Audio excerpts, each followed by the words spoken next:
de monde, bienvenue sur mes petits coups de gueule pour remettre de l'Happy Impact.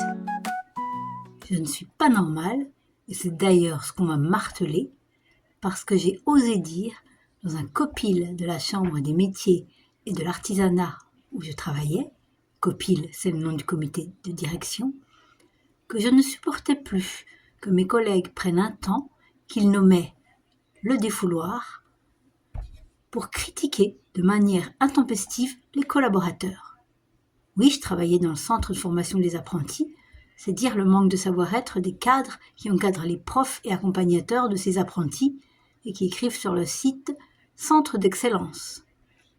Ce fut douloureux, car ils se sont ligués contre moi, la direction y compris, pour me faire comprendre qu'on ne pouvait plus me faire confiance.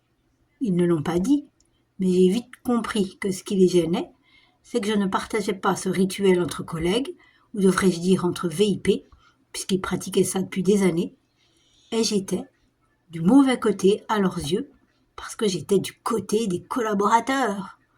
On me l'a clairement fait sous-entendre. En faire et natation, ce n'était pas ma première expérience de management, et j'étais mieux formée qu'eux. Quand bien même je ne suis pas parfaite, mais il me semble qu'on peut manager différemment et se défouler autrement.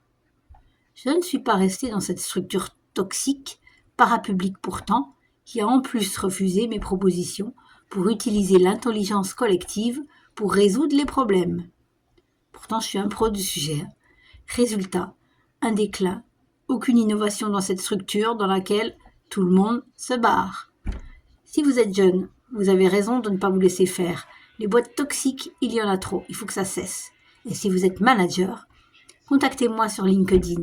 On peut vraiment concilier bien-être et efficacité au travail. J'en connais un rayon sur le sujet.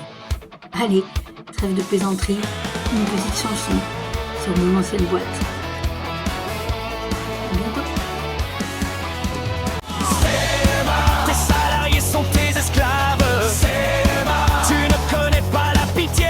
C'est le carriérisme qui brille.